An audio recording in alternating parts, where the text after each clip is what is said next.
The night smelled of burnt rubber and rain. 12-year-old Mateo Cruz didn't remember the impact, only the screams, the shattering glass, and the feeling of being weightless before darkness swallowed everything. When he opened his eyes hours later in a Manila hospital, his world had already ended. His mother, father, and little sister, gone. Just like that, in a single moment, wiped from the earth by a drunk driver who never even hit the brakes. The doctors told him gently. The social worker tried to comfort him. But grief doesn't fit into words, and Mateo didn't cry, not right away. He just stared at the ceiling, breathing in shallow, broken breaths, like someone learning how to stay alive against their will. He felt no hunger, no tiredness, no sense of where he was. Just the echo of what used to be. For a week, he couldn't speak. Not even when visitors came. Not even when the social worker asked him questions. Silence wrapped around him like a blanket, and a cage. But what no one knew was that the silence wasn't empty. In the quiet of that hospital ward, in the middle of the night when the nurses made their rounds and the world outside slept, a memory kept replaying behind Mateo's closed eyes, his father singing Elvis songs while cooking breakfast, pretending the spatula was a microphone and his mother clapping along. His sister Lily would jump on the couch and dance, and Mateo would laugh until he couldn't breathe. Sometimes his father would catch him watching and say, "Mateo, someday you'll sing just like the king. You've got it in you, Anik." Mateo never believed him, but now those memories were all he had left. On his 7th night in the hospital, when sleep refused to come, Mateo whispered the first note he'd spoken in days. It was barely a sound, just a soft humming of "Can't Help Falling in Love," the song his father used to sing every Friday morning. His throat trembled, his voice cracked, but still the melody came, fragile but alive, filled with the kind of sorrow that adults spend a lifetime trying to hide. A nurse passing the door froze. She didn't interrupt, she simply listened. And when Mateo finished, she wiped her eyes and whispered, "Your family can hear you, sweetheart. Don't stop singing." The next morning, the social worker told him he couldn't stay in the hospital forever. There were no relatives nearby. Foster care was the likely path. The thought of leaving the place where the last traces of his family still lingered made Mateo curl into himself. But the nurse who had heard him sing had her own idea. One afternoon, she pulled out her phone and asked gently, "Mateo, can I take a small video of you singing?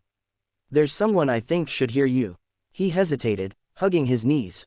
She added softly, "I think your father would want people to hear your voice." That broke through. He nodded. The video was simple. Mateo in his hospital gown, sitting on the white bed with his dark hair falling into his eyes, singing, "Love Me Tender." But it wasn't simple to listen to. His voice, soft yet echoing with pain far older than 12 years, sounded uncannily like Elvis Presley, not imitated, not forced, but naturally shaped by the grief in his chest. The nurse sent the video to a charity organization that occasionally sponsored talented children for opportunities abroad. She didn't expect anything to come of it. But miracles often start from small sparks. A month later, Mateo found himself sitting in a Manila airport beside the same social worker, holding a boarding pass with trembling fingers.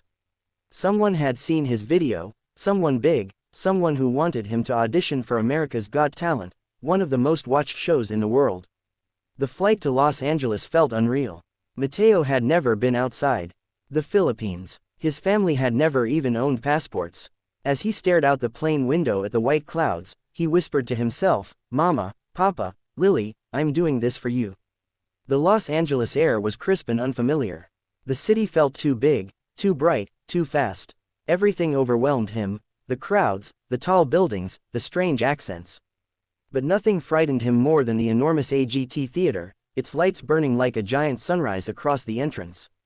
Backstage, children and adults alike rehearsed nervously, pacing, humming, stretching, clutching props. Mateo sat on a small chair, hugging his elbows tightly around himself. His heart pounded so loudly he could hear it in his ears. He was 12, alone, grieving, and about to stand in front of millions. A stage assistant knelt in front of him. "Mateo Cruz," he nodded. "You're up next. Are you ready?" His mouth was so dry, he couldn't speak. But he forced himself to stand. He walked behind the curtain, where the booming audience noise shook the floor beneath his feet. A single thought echoed inside him. "Papa said I could sing. Papa believed in me. That's enough." The curtains parted. Stage lights flooded his face, making everything else vanish for a moment. He blinked rapidly, seeing vague shapes until the brightness adjusted. Then he saw them, the judges. He recognized them instantly from the TV in the hospital. Sofia Vergara smiling kindly, Heidi Klum leaning forward with interest, Howie Mandel giving a small wave. And Simon Cowell, cold eyes, sharp gaze, a man known for crushing dreams. Mateo's throat tightened. He clutched the microphone so hard his knuckles turned white. Simon raised an eyebrow. Hello, what's your name? Mateo, he whispered. Simon leaned closer. I'm sorry, I couldn't hear you. A little louder. Mateo swallowed. My name is Mateo Cruz. The audience murmured at how small his voice sounded. And how old are you? Simon asked. 12. Where are you from? Manila, in the Philippines. Simon nodded, not yet impressed. Tell us a bit about you. The question pierced him. A bit about him. What could he say? What could he possibly tell the world about the pain that lived in every breath? His hands trembled. My family, they died, he whispered, barely audible.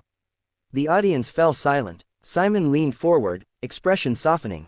I'm very sorry. When did this happen? Mateo's eyes filled instantly. About 2 months ago. A gasp rippled through the crowd. Heidi placed her hand over her heart. Sofia shook her head, visibly emotional. Simon swallowed. When he spoke again, his voice was gentle, not the sharp tone he was famous for. Mateo, thank you for being here. I know this is not easy. What will you be singing for us? Mateo wiped his cheeks. An Elvis song. A faint smile tugged at Simon's lips. Elvis, that's a big choice. Mateo nodded. My father loved Elvis. He used to sing to me every morning. I want to sing for them.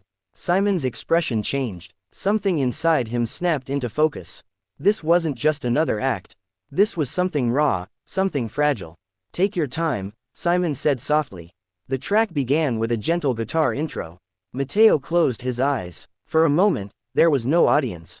No judges, no cameras, only his father's voice echoing in his memory, warm and full of life. He felt Lily dancing beside him, his mother humming as she cooked. He opened his mouth and sang the opening line of Can't Help Falling in Love. The very first note froze the theater. It was Elvis, not impersonation, not mimicry, but the same richness, the same velvet smooth timbre, the same aching sincerity. A voice soaked in grief and love and memory. A voice too powerful for such a small, broken boy. The audience collectively inhaled. Simon's jaw dropped. He leaned back, stunned. His eyes flicked toward the other judges, as though silently asking, Are you hearing this too? Mateo continued, voice trembling but strong. Wise men say, only fools rush in. It wasn't just the voice. It was the emotion. Every word carried the weight of loss. It was the kind of singing that didn't ask for applause, it demanded your soul. Halfway through the first verse, people in the audience began crying. Even security guards wiped their eyes discreetly. Sofia pressed her fingers to her lips, tears streaming. Heidi whispered, Oh my God. Howie blinked rapidly, as though holding back tears himself. But Simon didn't move. He didn't blink. He watched with an intensity that bordered on reverence. Because he knew when greatness stood before him. And in that moment, he was looking at greatness in its purest form. When Mateo reached the highest emotional note, his voice cracked, not from lack of skill, but from overwhelming pain. And somehow, that made the performance even more powerful. The crack wasn't a flaw. It was the truth. When he sang the final line, I can't help falling in love with you, he placed his hand over his heart, tears sliding down his face. Silence. The kind of silence that happens only when a performance is too extraordinary for immediate reaction.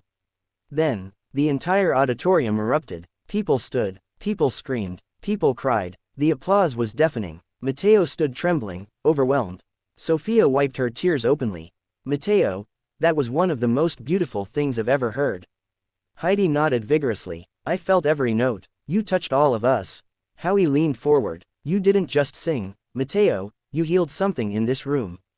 Then Simon stood. The audience roared. Even the other judges gasped.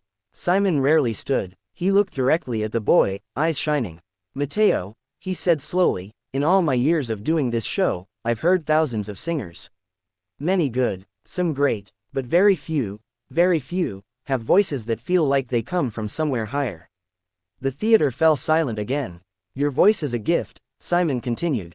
Not just because it resembles Elvis's, but because it carries something he had, Soul. Mateo's lips trembled. Simon stepped back, hand hovering over the golden buzzer. The audience erupted in screams. But Simon held up a hand to silence them. Mateo, listen to me carefully, he said. Life has taken so much from you. More than any child should ever lose. But today you showed the world that even through unimaginable pain, you can create something breathtaking. You honored your family, and I believe, wherever they are, they're incredibly proud of you. Simon's voice cracked slightly, and then he said, this is for them, and for you. His hand came down. The golden buzzer exploded. Gold confetti soared through the air like 1,000 falling stars. The music blared triumphantly. The audience screamed. Mateo covered his mouth with both hands as tears streamed down his cheeks. A production staffer rushed forward to hold him upright as the weight of the moment crushed him. Simon walked onto the stage, something he rarely did. He knelt in front of Mateo so their eyes were level. He placed a gentle hand on the boy's shoulder. You're not alone anymore, he whispered. You're safe. And your voice, it's going to change your life. Mateo fell into Simon's arms, sobbing uncontrollably. The crowd melted. The judges stood on the stage, surrounding him in a protective circle as the confetti drifted down like blessings from above. Later that night, back in his small temporary hotel room, Mateo looked out at the Los Angeles skyline. He held the golden confetti in his hand, turning it slowly in the lamplight. He whispered into the quiet, Mama, Papa, Lily, I did it. And as he closed his eyes, he felt, just for a moment, a warmth beside him, as though invisible hands were wrapping around him, holding him gently. He wasn't alone, not anymore, not ever again, and the world, unknowingly, had just witnessed the beginning of the rise of a legend. The Filipino boy with an Elvis soul who turned his pain into a miracle.